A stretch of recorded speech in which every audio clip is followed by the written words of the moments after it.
Hey guys, welcome back to my channel. Today I'm going to show you step by step how you can create this makeup look that I thought was pretty cool. So I hope this tutorial is helpful, and we're going to get started really quick with the primer for the eyeshadows. As always, I'm going to be using a concealer. Today I'm going to use the LA Girl Pro Concealer, and I'm blending it out with the sponge that's also from LA Girl. You can use your finger if you want. It blends it out really good. Just make sure it's nice and blended on the eyelid all the way up to your brow bone. Then I will be setting the concealer using the Urban Decay powder. You can use translucent powder or a matte eyeshadow that's the same shade as your skin tone or as a primer or concealer that you used. And this is gonna help so much to blend out the eyeshadows a lot easier and faster. So if you're a beginner, I highly recommend this step. And today I'm going to be using this gorgeous eyeshadow palette from Anastasia Norvina Volume 3. First, I'm going to grab this eyeshadow right here using a brush from Profusion number ES6. And you can see that this goes above the crease and on the outer corner. So pretty much nothing is touching the eyelid. So it does not move at all when I'm closing my eyes or anything. Like the shape of it does not change. So I'm going to start by applying this above the crease. And I'm looking straight forward just to make sure it does not touch my crease at all. And I do want this on the inner part, but I'm not going to start by applying it right there. I'm going to start just right before that, but with whatever's left on the brush. Once I have that line right there, I'm going to start dragging this towards the inner part just so it can be softer. I don't want it to be too pigmented or dark in that area right there.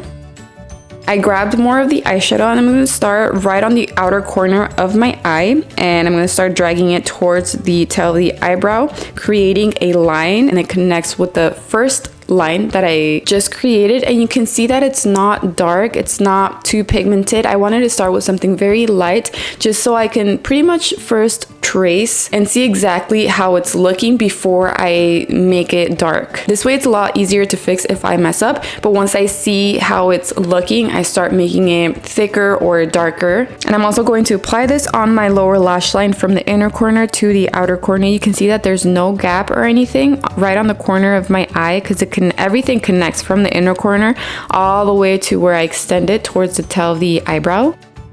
Then I'm going to grab this dark eyeshadow using a smaller brush, and I'm pretty much going to do the same thing. I'm going to start with a very thin line. Again, I don't want it to be too dark at first. I'm just tracing the line I already have right there, but this one is a darker eyeshadow, so I do have to be a little bit more careful. But since I do have the first eyeshadow right there, I can kind of see how it's looking, so it is going to be easier. I'm just not going to make it too thick because I don't want the first eyeshadow, like I don't want to cover up the first eyeshadow. So that's why it's important right here to use a smaller brush than the first brush that I used. Once I like how the dark eyeshadow is looking, then I'm just gonna start blending it out using the same little brush, and that line is gonna start getting thicker.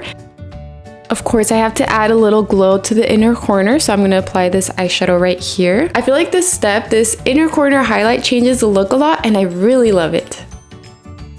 And I almost forgot, but I also want that dark eyeshadow on my lower lash line. I'm not going to do it too thick because of course I don't want to cover up the eyeshadow that I already have right there. So I'm going to apply it as close to the lash line as I can. Just creating a very thin line, but of course making sure it looks nice and blended. You can see right here the big difference the last two steps make, and they're just super quick and easy. So I'm going to apply the Anastasia Norvina beige eyeliner on my waterline. You can also do white, but this helps to make your eyes look a little bit bigger. And this is another step that I think changes the look a lot and looks really nice. And then I'm going to apply the Anastasia Lash Sculpt Mascara on my lower lash line, or on my lower lashes. And you don't have to apply fake eyelashes. I was going to leave my natural lashes, but then last second I decided to apply fake eyelashes, but just leaving your natural lashes also look really nice. And this is the completed look. Let me know in the comments below what you think. You can go with a darker lipstick if you want. I would choose a color that matches the dark eyeshadow I used, but I decided to go with a nude lipstick. But yeah, let me know in the comments below what you think. And when you give it on the scale of 1 to 10, please don't forget to leave your like, your comment, and share this video with your friends and your family. Thank you all so much for your love and your support. I love you all, and I will see you in my next video. Bye!